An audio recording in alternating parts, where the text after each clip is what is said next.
പാലക്കാട് ഒരു പലഹാരത്തിന്റെ പേരിൽ പ്രസിദ്ധമായൊരു സ്ഥലമുണ്ട്, രാമശ്ശേരി ഇഡ്ഡലി. അപ്പൊ ഞാൻ ഇന്ന് രാമശ്ശേരി ഇഡ്ഡലിയാണ് ഉണ്ടാക്കുന്നത്. ആൾക്കാർക്ക് എങ്ങനെ ഉണ്ടാക്കുന്നതെന്ന് എനിക്കറിയില്ല. ഞാൻ എൻ്റെ ഈ സൗകര്യങ്ങൾ വെച്ചിട്ട് ഉണ്ടാക്കുന്നതാണ്. ഒരു ചെറിയ കലത്തിൽ കുറച്ച് വെള്ളം തിളപ്പിക്കാൻ വെച്ചു, അതിൻ്റെ മേലെ ഒരു അരിപ്പപാത്രം വെച്ചു, അതിൻ്റെ മേലെ ഒരു തുണി നനച്ചിട്ട് ഇങ്ങനെ കെട്ടിക്കൊടുക്കുക. ഇഡ്ഡലിക്ക് മാവ് ഇവിടെയൊക്കെ റെഡിയാക്കി വെച്ചിട്ടുണ്ട്. അപ്പോൾ അത് ഉപ്പൊക്കെ കൊടുത്തിട്ടുണ്ട് റെഡിയാക്കി എടുക്കും. ഞാൻ തുണിയൊക്കെ കെട്ടിക്കൊടുത്തിട്ടുണ്ട്. അതിലേക്ക് ഈ ഇഡ്ഡലി മാവ് ഒഴിച്ചു കൊടുക്കുവാണേ. നല്ല മാവൊക്കെ നന്നായി പൊന്തി വന്നിട്ടുണ്ട് കേട്ടോ. അപ്പോൾ ഇതിങ്ങനെ മാവ് ഒഴിച്ചിട്ടാകുമ്പോൾ നിങ്ങൾ പരത്തി കൊടുക്കാൻ പാടില്ല. അടച്ച് വെച്ച് വേവിച്ചെടുക്കാം.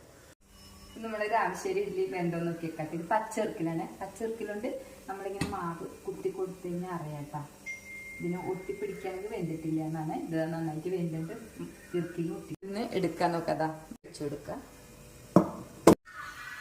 സോഫ്റ്റായ രാമശ്ശേരി ഇഡ്ഡലി റെഡിയായി. നല്ലൊരു ചമ്മന്തി. അപ്പോൾ അപ്പൂന് കഴിക്കാൻ വെറുതെയായി.